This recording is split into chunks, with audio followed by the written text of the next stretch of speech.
Hello everyone, this is Filmight explainer. আজ আমি হাজির হয়েছি 2024 সালে মুক্তিপ্রাপ্ত একটি হরর এবং মিস্ট্রি জনরার মুভি নিয়ে।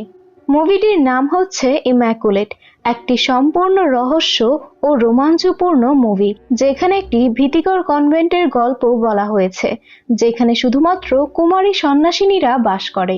এই কুমারীরা কোনো রকম শারীরিক সম্পর্ক ছাড়াই অলৌকিকভাবে গর্ভবতী হয়ে যায় এবং তারা কিভাবে গর্ভবতী হয় তা সবার অজানা। একবার কেউ এই কনভেন্টে প্রবেশ করলে সে আর কখনোই বাহিরে বের হতে পারে না। আজকের পুরো মুভিটি রহস্যে ঘেরা, তো চলুন আর দেরি না করে মুভির আসল কাহিনীতে যাওয়া যাক। মুভিটি ইতালির একটি গির্জায় শুরু হয়, যেখানে আমরা ম্যারি নামক একজন সিস্টারকে দেখতে পাই, যিনি তার কক্ষে টাঙানো মাদার ম্যারির ছবির সামনে প্রার্থনা করছিলেন। এরপর তিনি ছবির পিছনে কিছু লিখে সেটি আবার ঢেকে দেন। তারপর তিনি নিজের ব্যাগ নিয়ে গির্জার প্রধান মাদার সুপিরিয়রের কক্ষে যান। মাদার সুপিরিয়রের কাছ থেকে একটি চাবি নিয়ে তিনি পালিয়ে যান বাইরে। এখন ম্যারিকে শুধু মূল দরজাটি খুলে বের হতে হতো, কিন্তু সে দেরি করে ফেলে। এরই মধ্যে তার পেছনে লাল মাস্ক পরা চারজন ব্যক্তি চলে আসে। সে কোনো রকমে মূল ফটক পার করলেও এই চারজনের মধ্যে একজন তার পা ধরে ফেলে এবং টেনে ভিতরে নিয়ে আসে। এরপর একজন তার পা মূল ফটকের সাথে চেপে ধরে ভেঙে ফেলে। এই দৃশ্যে ম্যারির পা ভেঙে ফেলার ঘটনায় বোঝা যায় যে তারা খুবই নিষ্ঠুর। অজ্ঞান হওয়ার কিছুক্ষণ পর ম্যারির জ্ঞান ফিরে আসে এবং সে নিজেকে একটি বদ্ধ কফিনে আবিষ্কার করে। সে বুঝতে পারে যে তাকে জীবন্ত দাফন করা হয়েছে। মুক্তির আশায় চিৎকার করলেও কোনো লাভ হয় না। এক পর্যায়ে সে কফিনের মধ্যেই মৃত্যুবরণ করে বসে। এখন বুঝতে পারছেন, পা ভাঙা শুধুমাত্র নিষ্ঠুরতার একটি অংশ ছিল। আপনারা হয়তো মনে করছিলেন যে ম্যারির পা ভেঙে ফেলা হয়েছিল যেন সে আর পালাতে না পারে, কিন্তু দ্বিতীয়বার পালানোর কোনো সুযোগই ছিল না। তাকে সোজা মেরে ফেলা হয়েছিল। এরপর আমরা সিস্টার সিসিলিয়াকে দেখতে পাই, যিনি আমেরিকা থেকে ইতালিতে এই কনভেন্টে যোগ দিতে এসেছেন। তার গল্পটিও খুবই হৃদয় বিদারক। যখন তার বয়স 12 বছর ছিল, তখন সে বরফাচ্ছন্ন হ্রদের ওপর খেলতে গিয়ে হ্রদে ডুবে গিয়েছিল। তার হার্ট 7 মিনিটের জন্য বন্ধ ছিল। ডাক্তাররা তাকে মৃত ঘোষণা করেছিলেন। অলৌকিকভাবে 7 মিনিট পর সিসিলিয়ার হার্ট আবার চলতে শুরু করে। এই ঘটনার পর সিসিলিয়া খ্রিস্টান ধর্ম গ্রহণ করেন, কারণ তার বিশ্বাস ছিল যে ঈশ্বরই তাকে বাঁচিয়েছিলেন, আর তাই পুনরায় পাওয়া এই জীবনকে সে সৃষ্টিকর্তার কাজের জন্য উৎসর্গ করেছিল।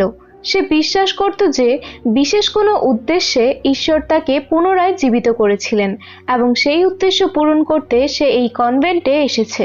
এরপর কনভেন্টে প্রবেশ করার পর সিসিলিয়ার দেখা হয় মাদার সুপিরিয়রের সাথে।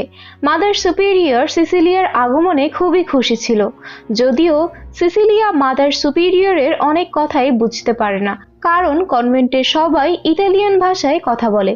মাত্র 2 থেকে 4 জন মানুষ ইংরেজি জানত। অন্যদিকে সিস্টার ইজাবেল সিসিলিয়ার আগমনে তেমন খুশি ছিল না। সিসিলিয়াকে এখানে আনা হয়েছিল সিস্টার ম্যারির স্থানে এবং তাকে ম্যারির কক্ষেই রাখা হয়। এখন আপনাদের মনে প্রশ্ন আসতে পারে, এই কনভেন্টে আসলে কি করা হয়? এইখানে মূলত বয়স্ক নানরা থাকেন, যারা প্রায় মৃত্যুর প্রান্তে। আর এই কনভেন্টটি সেই সকল নানদের শেষ জীবনটি শান্তিতে কাটানোর জন্যই নির্মাণ করা হয়েছিল। এখানে কম বয়সী নানরা বয়স্ক নানদের সেবা করে যতক্ষণ না পর্যন্ত তাদের মৃত্যু হয়। এরই মধ্যে অনেক নান চলাফেরা করতে পারত না অথবা মানসিক ভারসাম্যহীন ছিল, সুতরাং সারাদিন তাদের খেয়াল রাখার দায়িত্ব ছিল যুবতী নানদের ওপর। ইজাবেল সিসিলিয়াকে ঘুরে দেখাচ্ছিল কিভাবে তাদের খেয়াল রাখতে হয়। তখনই একটি বয়স্ক নান ইজাবেলকে জিজ্ঞেস করে, তুমি কি আমার বাবাকে দেখেছো? এই ঘটনার পরে ইজাবেল সিসিলিয়ার সাথে অন্য কথা বলে এবং তাকে তার কক্ষে নিয়ে যায়। এই সময় সিসিলিয়াকে ইজাবেল একটি অদ্ভুত বিষয় বলে যে আজ রাতে তোমার শপথ গ্রহণের কোনো প্রয়োজন নেই। ইজাবেল তারপর উদাসীনভাবে চলে যায়। এরপরে সিসিলিয়ার সাথে সিস্টার গুয়েনের দেখা হয়, যে ধূমপান করছিলেন, কারণ সে ঈশ্বরের ওপর বিশ্বাসী ছিলেন না। শুধু তার জীবনযাপন খারাপ ছিল বিধায় সে এই কনভেন্টে এসেছে। মাথার উপর ছাদ পেয়েছে, খাবার পেয়েছে, যা তার প্রয়োজন ছিল। তারপর রাতে অনুষ্ঠানে সিসিলিয়াকে দেখা যায় ফাদার সেইলের সাথে। ফাদার সেইল সিসিলিয়াকে আমন্ত্রণ জানিয়েছিল কনভেন্টে যোগদানের জন্য। কার্ডিনাল ফ্রাঙ্কোর রিংয়ে চুম্বন করে সিসিলিয়া শপথ গ্রহণ করে এবং নানদের মালা পরিধান করে। এভাবে তার শপথ অনুষ্ঠান সম্পন্ন হয়। এখন সিসিলিয়া চাইলেও এখান থেকে বের হতে পারবে না, আর সে যদি চেষ্টা করে তাহলে তারও একই অবস্থা হবে যেটা সিস্টার ম্যারির সাথে হয়েছিল। অনুষ্ঠানের পর সবাই ওয়াইন পান করছিল এবং সিসিলিয়া ও ফাদার সেইলের মধ্যে কথোপকথন চলছিল। সেইল বলে ফাদার হওয়ার আগে সে জীববিজ্ঞানে কাজ করতেন। সিসিলিয়া তখন তার ছোটবেলার ঘটনা শেয়ার করেন। এর কিছুক্ষণ পর সে ওই একই স্থানে ফিরে আসে যেখানে অনুষ্ঠানটি হচ্ছিল। সেখানে পৌঁছে দেখে একজন কালো কাপড় পরে শুয়ে প্রার্থনা করছে। কাছে গিয়ে দেখে সেই ব্যক্তি লাল রঙের মাস্ক পরেছে এবং তার কণ্ঠস্বর শুনে বোঝা যায় তিনি একজন মহিলা। সিসিলিয়া তার জন্য সাহায্য আনতে যাচ্ছিলেন, তখনই পেছন থেকে মাদার সুপিরিয়র উপস্থিত হন। এরপর মাদার সুপিরিয়র সিসিলিয়াকে একটি পবিত্র পেরেক দেখান, যেটি যীশু খ্রিস্টকে ক্রুশবিদ্ধ করার সময় ব্যবহার করা হয়েছিল। এটি দেখে সিসিলিয়া অবাক হয়ে পেরেকটি হাতে ধরে।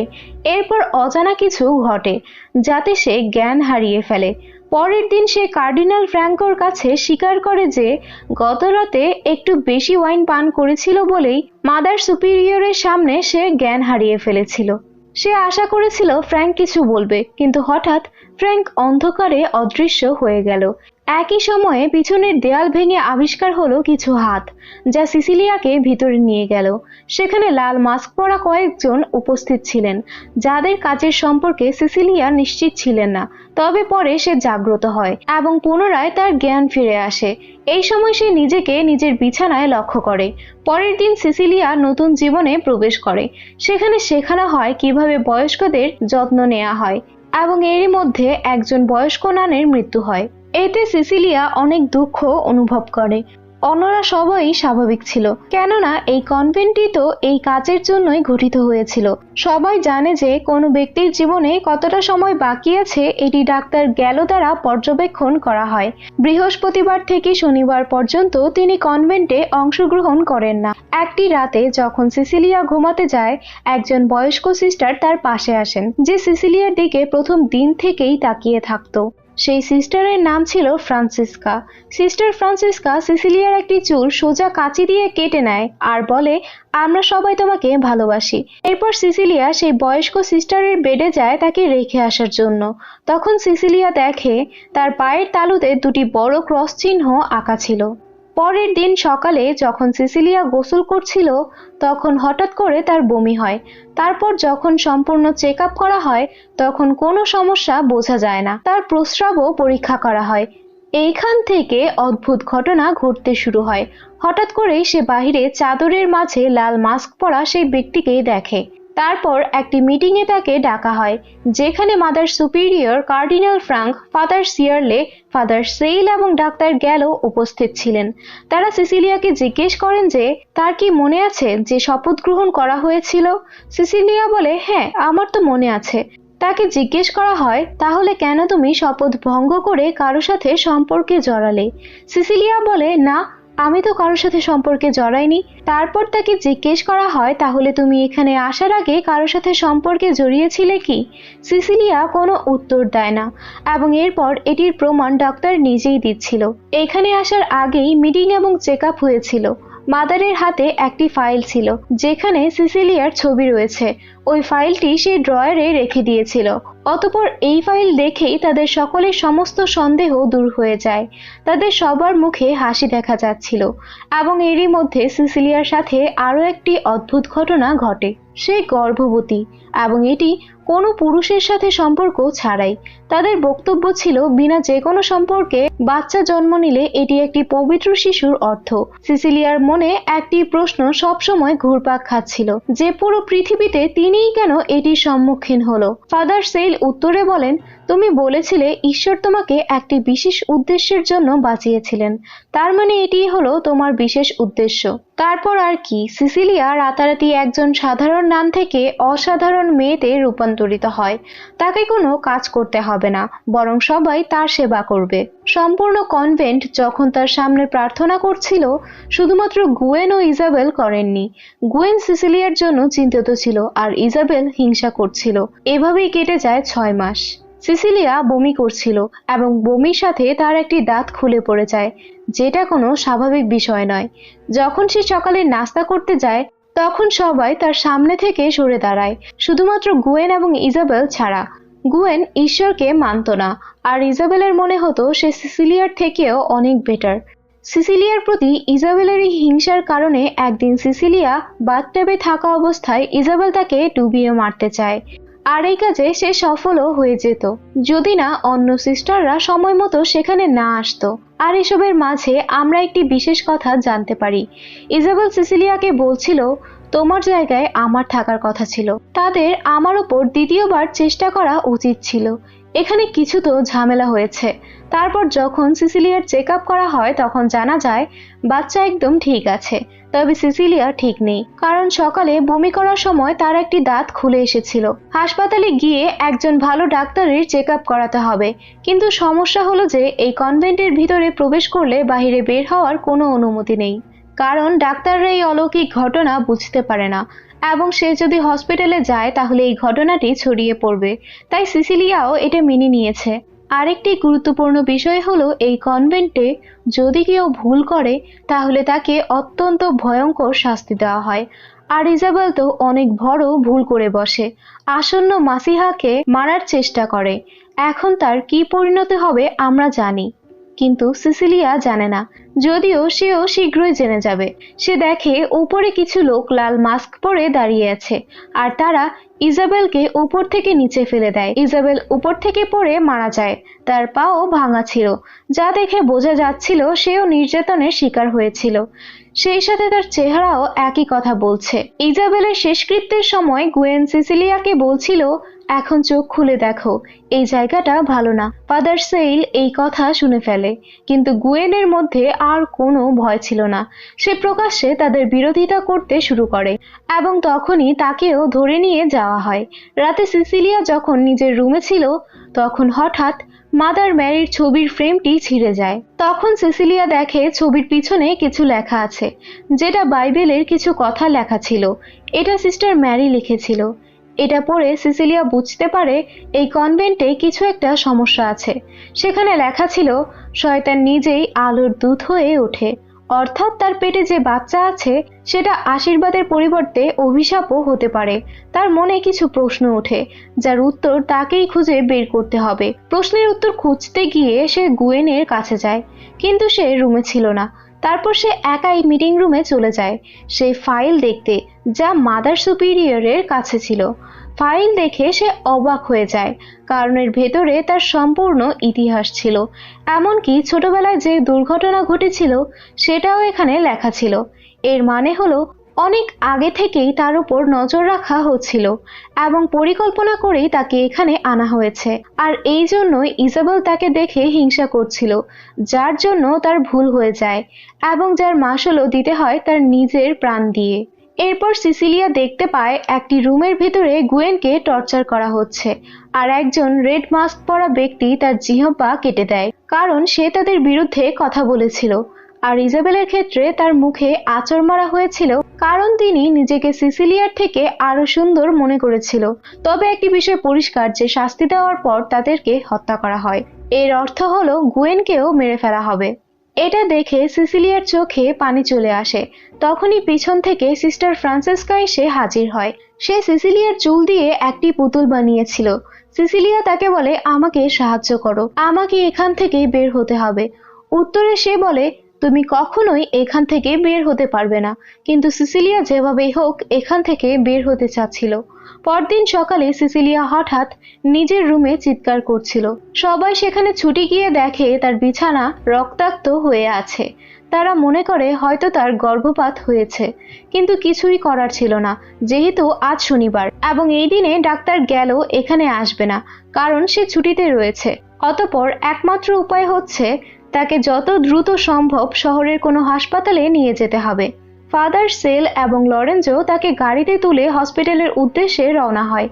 এইভাবেই সিসিলিয়া প্রথমবার সুরক্ষিতভাবে কনভেন্টের গেট পার করতে সক্ষম হয়। কিন্তু তারা চলে যাওয়ার পর মাদার সুপিরিয়র তার রুম পরিষ্কার করতে গিয়ে দেখে বেডের নিচে কিছু পড়ে আছে, আর সেটা ছিল একটি মৃত মুরগি। রক্তগুলো আসলে মৃত মুরগির ছিল, সিসিলিয়া তাদেরকে বোকা বানিয়েছে। অতঃপর সাথে সাথেই ফাদার সেলকে ফোন করে সবটা সত্যি জানিয়ে দেয়। এখন সিসিলিয়ার কাছে আর কোনো উপায় ছিল না, তাই চলন্ত গাড়ি থেকে লাফ দিয়ে সে পালানোর চেষ্টা করে। কিন্তু সিসিলিয়া বেশি দূর যেতে পারেনি, শেষমেশ ধরা পড়ে যায়। তাকে ফিরিয়ে এনে পরিষ্কার করা হয় এবং এরপর ফাদার তাকে আসল সত্যিটি জানায়।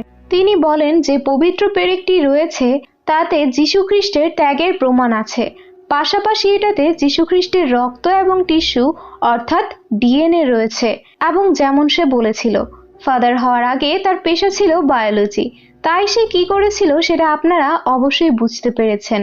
সিসিলিয়াকে সে নিজের ল্যাবে নিয়ে যায়, যেখানে অনেকগুলো ডিফর্ম ফিল্টার রয়েছে, আর সেখান থেকেই যীশুখ্রিস্টের ডিএনএ ব্যবহার করে সে তার মসিহকে জন্ম দিতে চায়। তিনি 20 বছর ধরে চেষ্টা করে যাচ্ছিলেন, কিন্তু আজ পর্যন্ত সফলতা অর্জন করতে পারেননি, কিন্তু এবার সফল হয়েছেন। ফাদার সেল ঈশ্বরের নামেই খেলা খেলছেন, তাই ইজাবেল বলেছিল আমার সাথে দ্বিতীয়বার চেষ্টা করো, কারণ তার উপর করা পরীক্ষাও ব্যর্থ হয়েছিল। আর যতদূর মনে হচ্ছে একজন মহিলার উপর একবারই পরীক্ষা করা হয়। এখানে কোনো অলৌকিক ঘটনাই ঘটেনি, বরং সবকিছুই পরিকল্পিত ছিল। এখন প্রশ্ন হলো, সিসিলিয়াও তো পালানোর চেষ্টা করে ভুল করেছে, কিন্তু এখন তাকে মেরে ফেলা হবে না, কারণ তার পেটে পবিত্র শিশু রয়েছে। তবে শাস্তি দেয়া হবে। অতঃপর ক্রস গরম করে তার পায়ের তালুতে ছ্যাঁক দেওয়া হয়। আর এই দৃশ্যটি সিস্টার ফ্রান্সিসকোর পায়ের তালুতেও দেখানো হয়েছিল, অর্থাৎ সেও একই ভুল করেছিল। এখানে একটি বড় রহস্যের উন্মোচন হয়। বয়স্ক নান বা সন্ন্যাসীরা এখানে শান্তিতে মারা যাওয়ার জন্য নয়, বরং তারা যৌবনকালে এখানে এসেছে, যেভাবে সিসিলিয়া এসেছে। তারপর তাদেরকেও প্রেগনেন্ট করা হয়েছিল, কিন্তু তারা কেউই সফল হয়নি।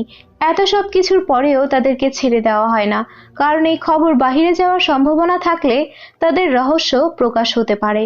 তাই তাদেরকে এখানেই আটকে রাখা হয় মৃত্যু পর্যন্ত। এটি একটি জেল, যেখান থেকে কেউ বাহিরে যেতে পারে না। ধীরে ধীরে সবাই নিজের ভাগ্য গ্রহণ করে নেয়।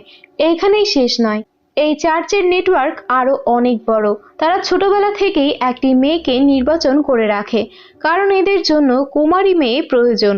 তাই একবার কেউ নির্বাচিত হলে তারা নিশ্চিত করে যেন তারা কনভেন্টে যোগদান পর্যন্ত কুমারী থাকে। আর সিসিলিয়ার ক্ষেত্রেও এটাই হয়েছিল। সে যখন একটি দুর্ঘটনায় বেঁচে যায় তখন সে চার্চে যাওয়া শুরু করে, আর এরপরে সে এই কনভেন্টে যোগদান করে। সঠিক বয়স হওয়ার পর তাকে আবারও দেখে নেওয়া হয়। এই ধরনের ঘটনা অন্যান্য নানদের সাথেও ঘটেছিল। মনে আছে যখন সিসিলিয়া এখানে এসেছিল, একজন বয়স্ক নান তাকে জিজ্ঞেস করেছিল, তুমি কি আমার বাবাকে দেখেছো? এখানে এটাই প্রমাণ হয় যে বেশিরভাগ মেয়েরাই মানসিক আঘাতপ্রাপ্ত। 20 বছর আগে থেকেই এই পরীক্ষা শুরু হয়েছিল এবং তখনই ফাদার সেল মধ্যবয়স্ক নানদের জুটিয়ে আনে। কিন্তু যখন সে সফল হয়নি, তখন সে ধৈর্যের পরিকল্পনা শুরু করে, যেখানে প্রথমেই সঠিক সময়ে যৌবনের মেয়েদেরকে ডেকে আনা হয়। হয়তো এই কারণেই সে এবার সফল হয়েছে। আর সিসিলিয়া তো এদের মধ্যে সেরা নির্বাচন ছিল, কারণ হলো তাকে ঈশ্বরের আশীর্বাদ প্রাপ্ত বলা হয়েছে। ঈশ্বর তাকে একটি বিশেষ উদ্দেশ্যের কারণে পাঠিয়েছেন, এটি বিশ্বাস করানো হয়েছিল তাকে। এভাবেই 9 মাস পার হয়। এখন সিসিলিয়ার যে কোনো সময়ে বাচ্চা জন্ম হতে পারে, কিন্তু সিসিলিয়ার শরীর তার সঙ্গ ছেড়ে দিচ্ছে। দাঁতের পাশাপাশি এখন হাতের নখগুলোও উঠে যাচ্ছে, অর্থাৎ শরীরের ভিতরে জটিল কোনো সমস্যা হয়েছে। সিসিলিয়া ভালো করেই বুঝে যায় যে এটা ঈশ্বরের কাজ হতেই পারে না। কিন্তু ফ্র্যাঙ্ক বলে, এটা যদি ঈশ্বরের কাজ না হয় তাহলে ঈশ্বর কেন আমাদেরকে থামাচ্ছে না? এরপর একদিন যখন মাদার সুপিরিয়র সিসিলিয়ার কাছে ছিল, তখন সিসিলিয়া সুযোগ বুঝে একটি বড় ক্রস হাতে তুলে নেয়। তাকে কুপিয়ে কুপিয়ে সুপিরিয়রের চোখ, নাক ও চোয়াল ভেঙে তাকে হত্যা করে এবং এরপরে সিসিলিয়ার ওয়াটার ব্রেক হয়ে যায়। ঈশ্বরের কাছে সিসিলিয়া প্রার্থনা করে। তারপর ফ্র্যাঙ্ককেও চেইন দিয়ে গলা চেপে তাকে হত্যা করে। এরপর সিসিলিয়া ল্যাবে গিয়ে সেখানে ইথানল ছিটিয়ে আগুন জ্বালাতে শুরু করে। এই সময়ে ফাদার সেইল আসে এবং সিসিলিয়াকে আটকাতে যায়। তবে সিসিলিয়া ফাদারকে লক করে বাহিরে আগুন লাগিয়ে দেয়। ফাদার উপায় না পেয়ে ওই স্থান থেকে চলে যায়। সিসিলিয়া মনে করে কাজ শেষ হয়ে গিয়েছে, কিন্তু তখনই ফাদার দরজা ভেঙে বাহিরে বের হয়ে আসে। অতঃপর সিসিলিয়া বেঁচে থাকার জন্য নিচে বেসমেন্টে চলে যায় এবং সেখানেই গুয়েনের ভয়াবহ লাশটি দেখতে পায়। বেসমেন্টের সাথে একটি সুড়ঙ্গ ছিল, যার সাহায্যে সিসিলিয়া প্রায় বাহিরে বের হয়েই যাচ্ছিল। কিন্তু তখনই ফাদার তার পা ধরে টেনে ভিতরে নিয়ে যায়। আর ফাদার এখন এক মুহূর্তের জন্যেও দেরি করতে চাচ্ছিলেন না।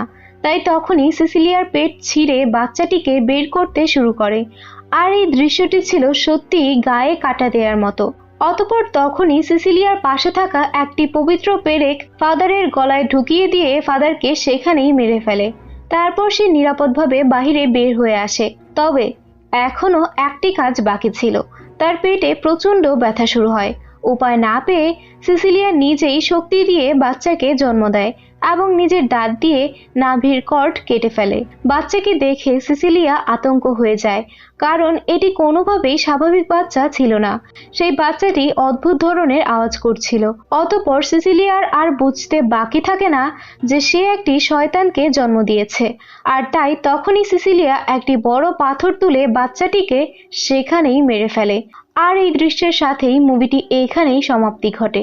তো বন্ধুরা, আজকের মুভির এক্সপ্লেনেশনটি আপনাদের কাছে কেমন লেগেছে কমেন্ট করে জানাতে ভুলবেন না। ভিডিওটি যদি একটু ভালো লেগে থাকে তাহলে চ্যানেলটিকে সাবস্ক্রাইব করে সবসময় আমাদের পাশেই থাকবেন।